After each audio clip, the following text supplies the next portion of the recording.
Hello everybody, this is TipTop MTG here today with another Magic the Gathering video. In today's video, we are breaking down all of the uncommons, rares, and mythics, and a couple interesting commons from Kaldheim spoilers that have come out today, being Saturday the 16th and Friday the 15th.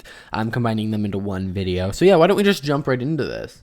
Starting off, we have Battlefield Raptor. It's a 1-cost white creature bird, 1/2 with flying and first strike. And well, this doesn't look like a lot, and I almost didn't include it in the video. I don't know, something about it just made me think this was a really interesting card that could actually see play. Now, it is very boring, and of course, the right type of deck would need to form, that being one of like mono white. But you know, a 1/2 for 1 is already not awful. But then you add flying and it gets better, and then you add first strike and it gets really good. Now, of course, if it was a 2/1, that would be even better, but I just don't, something about this just really makes me think like mono white, just like rush and like small little creatures, maybe not even life gain based, could be something kind of interesting. And so that's why I included it. But yeah, I actually think this is a really interesting card. It's very simple. It reminds me of Healer's Hawk, but of course I think this is slightly worse than Healer's Hawk. Of course, the lifelink on Healer's Hawk is insane, so yeah.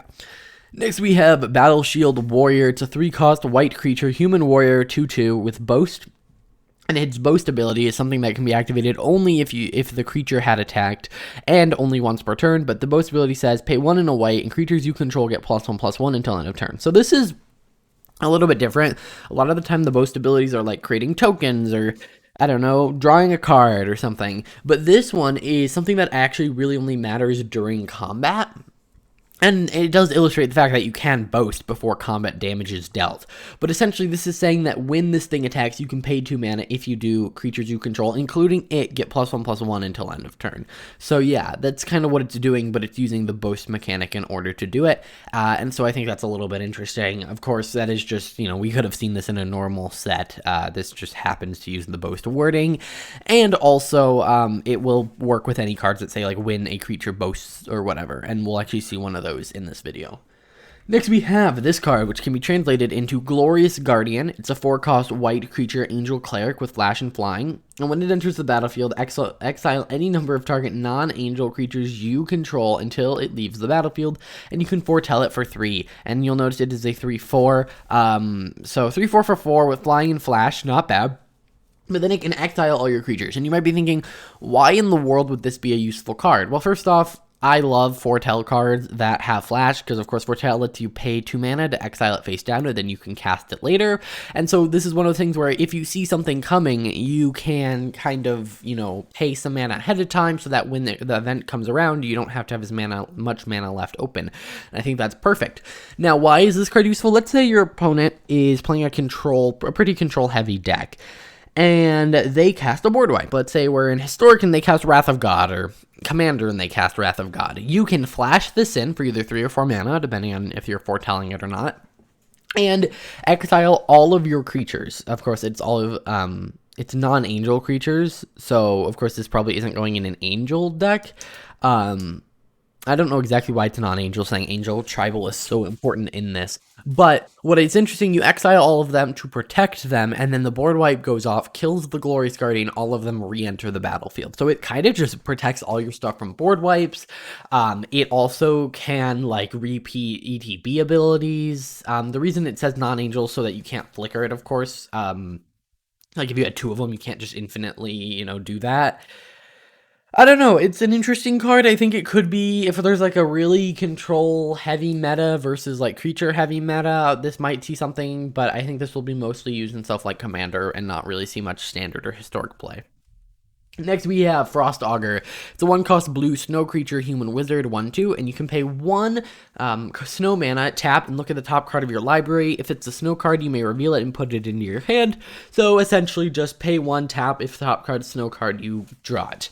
Yeah, pretty good. It is a 1/2 for 1, which, you know, isn't a super huge deal, but blue normally doesn't get to get better statted creatures than mana cost. Like, it's very rare that, you know, a 3-cost blue creature is like a 4/3 or 3/4.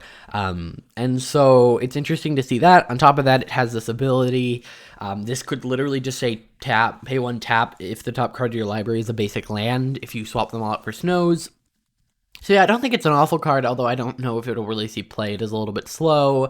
But then again, Spectral Sailor saw play. So if you're running enough snow cards, this can be a very powerful card. Next, we have Litjaramir Lake. It's a land, and it enters the battlefield tapped, and then it taps to add blue.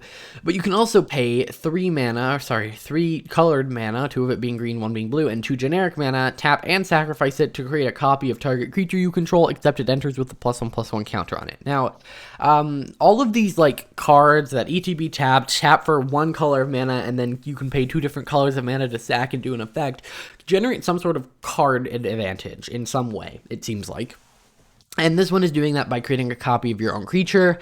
It is entering with a +1/+1 counter, which is pretty important, especially because Simic in Kaldheim is shapeshifters, and the shapeshifters care about +1/+1 counters, so I think that makes a lot of sense. Yeah, pretty good ability. I would rather run this over a lot of the Modal double face cards. Next, we have Return Upon the Tide. It's a 5-cost black sorcery, and it says return target creature card from your graveyard to the battlefield. So straight to the battlefield. And if it's an elf, create 2 1/1 green elf warrior creature tokens. So just extra value if you're in an elf deck. But it also has Foretell. So yeah, if you can't afford 5, you might pay 2 and then later on foretell it. Or if you know your creature's going to die, you can pay 2 early and then only have to pay 1 less later. I don't know. Not my favorite card with Foretell, not my favorite card in general, but it is definitely an interesting one because it fits so many themes. It fits the Reanimator theme of kind of milling yourself, it fits elves, and it fits Foretell, so kind of interesting for that reason. For those reasons. Next, we have this card, which can be translated into Contagious Fear. It's a 4-cost black sorcery, and it says choose a creature type. Each creature other than the chosen type gets -3/-3 until end of turn. So I believe in Throne of Eldraine there was a card called like Witch's Vengeance or something, and it said choose a creature type. Creatures of the chosen type get -3/-3. Now this is kind of the opposite. It's creatures that aren't of that type, and this is kind of like a Kindred Dominance, which just says choose a creature type, destroy all creatures except those of that type. So if you're running a shapeshifter deck, if you're running a specific tribal deck, this is a pretty good board wipe because it is asymmetrical. And yes, it is only -3/-3, but that can deal with a lot of things, especially things like mono red. So yeah, and the nice thing is if, for instance, you do go up against a mirror match, let's say you're playing, I don't know, elementals, and you do need to board wipe elementals, you can choose some random creature type that nobody has, like Eldrazi or something. So yeah, definitely an interesting card in my opinion. I saw some people bashing on it, but I like having more options for board wipes, especially ones that kind of are more niche. I think those work better. Next, we have Blood on the Snow. Speaking of more options for board wipes, it's a 6-cost black snow sorcery, and you can either destroy all planeswalkers or destroy all creatures, and then you can return a creature or planeswalker with CMC X or less from your from your graveyard to the battlefield, where X is the amount of snow mana spent to cast this spell. So if you spend 6 snow mana to cast it, you destroy all creatures or all planeswalkers, and then return a creature or planeswalker card with CMC 6 or less. I think it's a pretty good card. You do need to be running snow for that second part to matter, but honestly, if we look at, standard right now, the amount of black board wipes, yes, we have Extinction Event, which is an exiler, but it doesn't exile everything. This is one of the few black board wipes that just, you can pay 6 mana and literally just destroy all creatures. So for that reason, I think it'll see play, just generally, but also I think that snow mana thing is going to be a pretty good deal and be pretty convincing to a lot of people to play this card. And it also has the versatility of being able to target planeswalkers. Next, we have a leaked card being Haunted Voyage. It's a 6-cost black sorcery, and it says choose a creature type. Return up to 2 creature cards of that type from your graveyard to the battlefield, and if this spell was foretold, return all creatures cards of that type from your graveyard to the battlefield instead. So if you mill yourself and you have like 30 million rogues in your graveyard, and then you foretell this, you get all of them. If you don't foretell it, you only get a couple. So this is one where foretell is actually being used as an upcharge, to upgrade the spell. So it's almost being played like Kicker here. But Kicker that can kind of be paid across 2 turns. So yeah, Foretelling costs 7 mana plus the 2, so you're going from 6 mana to 9 mana, but, paying 3 extra mana to go from 2 to unlimited is a pretty, fair deal in my opinion. I don't think this is overly broken, and I feel like a lot of, tribal decks are going to run this if they are in black. Next, we have this card, which is Dwarven Hammer. It's a 3-cost red artifact equipment. And when it ETBs, If you ever hear me say that, it means whenever it enters the battlefield. You may pay 2 generic mana. If you do, create a 2/1 red dwarf berserker and attach Dwarven Hammer to it. So we saw one of these with another creature type. I'm not a big fan of it just because you are paying 5 mana for a 2/1 and an equipment that gives +3/+0 and trample, but this one gives trample, which is a lot more convincing than whatever the other one gave. So yeah, I definitely think this one is good. Trample is a very, very powerful mechanic, and being able to give it on equipment is pretty cool. Next, we have Doomscar Titan, and this one looks really fake. Like, it's really bad quality. The text looks wrong. So if this one ends up not being a real card, would not surprise me, but it is being shown. It is a 6-cost red creature giant berserker 4/4, and when it enters the battlefield, creatures you control get +1/+0 and gain haste, and then you can foretell it. Very generic, kind of boring. Just another foretell card. Next, we have a Frenzied Raider. It's a 2-cost red creature demon berserker, and whenever you activate a boast ability, put a +1/+1 counter on it. So when you're boasting, you're making this thing bigger, which means you're going to have to swing with it, meaning it'll eventually become a threat, meaning it will have to be blocked, meaning your boast creatures will be most likely not blocked. The issue I have with this is that if your boast creatures are already able to attack, that means you're probably in the winning position where if they can attack safely, it's going to happen. And so at that point, you're already winning, and yes, it's nice because you do need to finish out the game, but how useful is this to you if you can already just swing with creatures safely? So yeah, for that reason, I'm not a huge fan of it, but it's nice to see Boast get a little bit more support. Next, we have Arnie Broken Bow. This was leaked a little while ago, but it's a 3-cost red legendary creature, a human berserker at 3/3 with haste, and it has Boast 1. You may change Arnie's base power to 1 plus the greatest power among other creatures you control. So if you have a 5/5, you can pay 1 and it becomes a 6/3, but only after it's attacked, but that doesn't really matter. I feel like Boast is literally just here for the tribal support for it. And not tribal, but the mechanical support for it. You could, because his base power doesn't really matter outside of combat necessarily. Of course, there are a little bit more fringe uses of it, but a 3/3 for 3 with haste that can become bigger is not awful. So maybe some red decks try and squeeze this in. Next, we have Arachna Form. This is another common. It's a 2-cost green enchantment aura, and it says enchanted creature, it's +2/+2, not really important. Has reach, not really important, and is every creature type. So yeah, pretty interesting. There are a lot of, I feel like, combos that can be done with this by giving a creature all creature types. Some cards say it's a warrior and it boosts all something else, some other creature type, and if you can make that creature all creature types, that is pretty cool. So I definitely like it for combo-y janky things. So yeah, definitely one of my favorite cards in the set. Next, we have Litjaramir Glade Warden. This one looks very similar to the other one in terms of the text being all weird, but it's a 4-cost creature shapeshifter changeling, and it says pay 3, tap, and exile a creature card from your graveyard to put 2 +1/+1 counters on target creature. It can be this creature, it can be on another creature, and you can activate this ability only anytime you could cast a sorcery. So yeah, it's going to let you kind of take your cards from your graveyard to put counters, which is exactly what they want to do, and it is a changeling. Kind of boring in sense, but I think all changelings have the potential to be amazing, especially with things like party being a thing. Next, we have Finn the Fang Bearer, and this is a very interesting one. It's a 2-cost green legendary creature, human warrior, 1/3 with death touch, and it says whatever creature you control with death touch deals combat damage to a player, that player gets 2 poison counters, and a player with 10 or more poison counters loses the game. So yeah, this is essentially giving infect to all your death touch creatures, kind of. Except with Infect, it matters how much damage you do. This one, it does not care. You can deal 1 damage, you could deal 30 million, and it would still only give 2 Infect counters. But it only does that with Death Touch creatures. So Death Touch, Double Strike, pretty good. First off, Death Touch and Double Strike is already a pretty good combo. Especially because it deals damage first. It pretty much has to be blocked by millions of creatures. Of course, that's an exaggeration. But yeah, I don't hate this. I know some people who are like, yeah, Infect, poison counters, meh. But it's this one card. I think it's just a fun little gimmicky thing. If they said in Kaldheim we're bringing back Infect as a mechanic, then I would be a little bit more upset. But honestly, by the time you get this going, mono red could just have killed me already. So I don't have a big problem with it. And with Vorin Klex, it is definitely an interesting thing.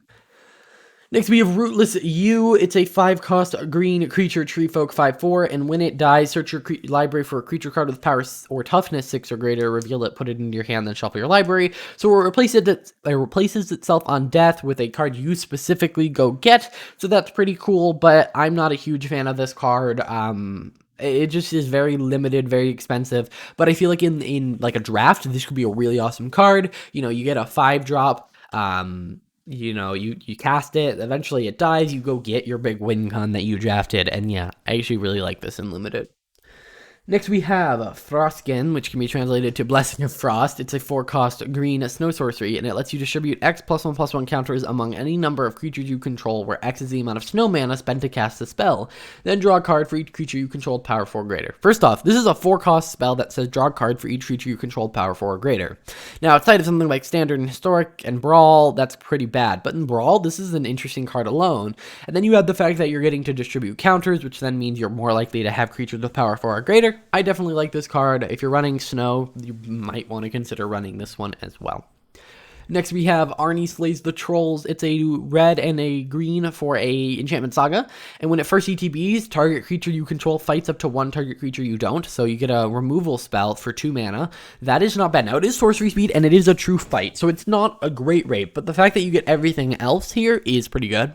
Step 2, added red mana, put 2 +1/+1 counters on up to 1 target creature you control. Boom. If you had a 2-cost spell that said target creature you control fights target creature you don't, add a red mana, put 2 +1/+1 counters on a creature you control, that's pretty insane. And then you gain life equal to the greatest power among creatures you control. So it's all about having big creatures. Gruul likes to do that. Pretty good card in that sense. I think Brawl will definitely like this card. In Standard, I just don't think it's doing, like, removal on the first step of a saga is so good. Because you can then play it for the removal, and then you also get added value, so you're not just 1 for 1ing, you are like 1 for 1.5ing, or like, I guess it's 0.5 for 1ing, I don't know, you're getting a lot of extra value out of it, is what I'm trying to say.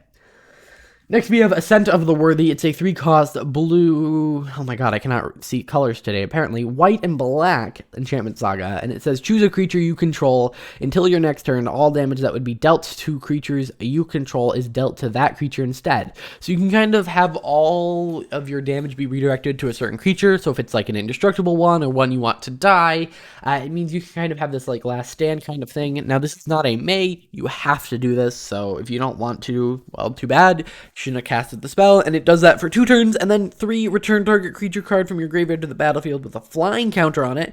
So this is our second example of a flying counter in this set. I'm surprised we haven't heard more about that becoming more of a normal thing, but yeah, it says that creature is an angel warrior in addition to its other type, so it comes back as an angel, probably going to die from the first 2 steps. Definitely an interesting card. I like that flying counters are back. Yeah. Next, we have Maja, Bredeguard Protector. It's a 5-cost white and green legendary creature, human warrior, 2/3, and other creatures you control get +1/+1. That's already pretty good, but whenever a land enters the battlefield, create a 1/1 white human warrior creature token. And by the way, it's a land enters the battlefield under your control, not just in general. But yeah, pretty good, especially because while she's out, those are 2/2s. Whenever you play a land, crit a 1/1 is pretty good, and we have a lot of land dump decks. Would not surprise me if this becomes a popular choice for even commanders and Commander. Next, we have the Raven's Warning. It's a 3-cost white and blue enchantment saga. Stage 1, create a 1/1 bird with flying. You gain 2 life. Stage 2, whenever 1 or more creatures you control with flying deal combat damage to a player this turn, look at that player's hand and draw a card. So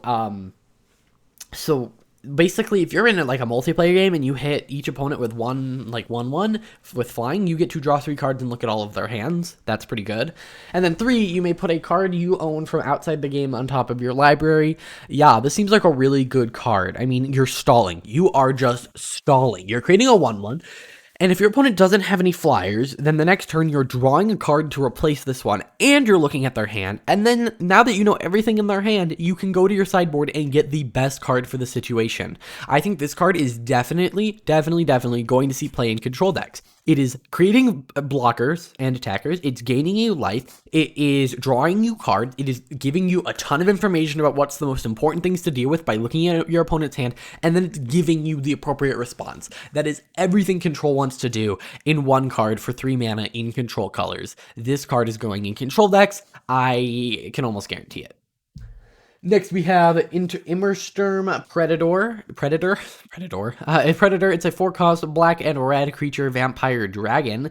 It's a 3/3 with flying, and whenever it becomes tapped, exile up to one target card from a graveyard and put a +1/+1 counter on Immersturm. Now, what I find interesting is it says exile up to one target card from a graveyard, meaning you don't have to. You can, so it's not like you have to exile a card from your graveyard to put a counter on it. No, those are two independent clauses. That is literally just ooh, your opponent has Uro because you're not in standard and you're playing like historic or something. You can exile it. It's literally just bonus gravy on top of the cake or something. I don't know why you'd be putting gravy on top of a cake, but you know what I mean. And then you can sacrifice another creature, and Immersturm gains indestructible until end of turn. Tap it. All right, this card is insane, and I'll explain why. So it's a 3/3 for 4 with flying. Not amazing, not awful, but when it becomes tapped, so whenever it attacks, you get to exile a card from an opponent's graveyard, and it becomes bigger, which means the first time it attacks, it's actually a 4/4 for 4 with flying, which is pretty good. But you're also exiling your opponent's graveyard, so if they care about their graveyard, that sucks for them. But then he can become indestructible, but also he is a free sack outlet. Free sack outlets are always going to be powerful. There are like sack outlets that are just sack a creature, scry 1. Yes, the scry 1's kind of cool, but no one runs it for the scry run. They want it run it just for the sacrifice of creature. And this is very similar to Yahenni from Aether Revolt, where, you know, you sack another creature, it gets indestructible. And so I think that this will just be run simply because it's another Woe Strider. Woe Strider is an awesome card. Don't get me wrong, but it also, part of its allure is that it has a free sack outlet on it. And this is just another one of those in the perfect colors for sack outlets. And then we have Cosmos Elixir. It's a 4-cost artifact, and at the beginning of your end step, draw a card if your life total is greater than your starting life total. Otherwise, you gain 2 life. So yeah, repeatable life gain. So if you're losing, you're going to gain life, and if you're winning, you're going to draw cards. If you're in a life gain deck, I'd almost rather have that the other way around. But yeah, I definitely see what they're going for. It could definitely see this fitting into life gain decks. And then next we have a Colossal Plow. It's a 2-cost artifact vehicle, 6/3, and when it attacks, add 3 white mana and you gain 3 life. Until end of turn, you don't lose this mana as steps and phases end. And you might think, oh my gosh, that's insane. Whenever it attacks, add 3 white mana, and then it says crew 6. So you do need 6 power worth of creatures, and you are getting a 6/3. So you're probably losing some toughness. But you are gaining 6 life, or not 6 life, 3 life, adding 3 mana, and it doesn't go away as steps and phases end. I actually think this is a really awesome card, maybe not for standard and historic, but for things like Brawl and Commander where white really doesn't get the option to ramp, this seems like an awesome option for them, especially because they are so creature heavy. Alright guys, that is going to do it for this video. I hope you guys enjoyed and found it useful. I'm hoping to continue these as spoilers. I think are starting to come to an end. I think we have 1 more week. I don't know. Stay tuned to see more. After spoilers are done, there'll be a ton of Kaldheim content, whether it be breakdowns, reviews, all of that. So yeah, I hope you guys enjoyed. Hit the like button if you did. See you in the next one.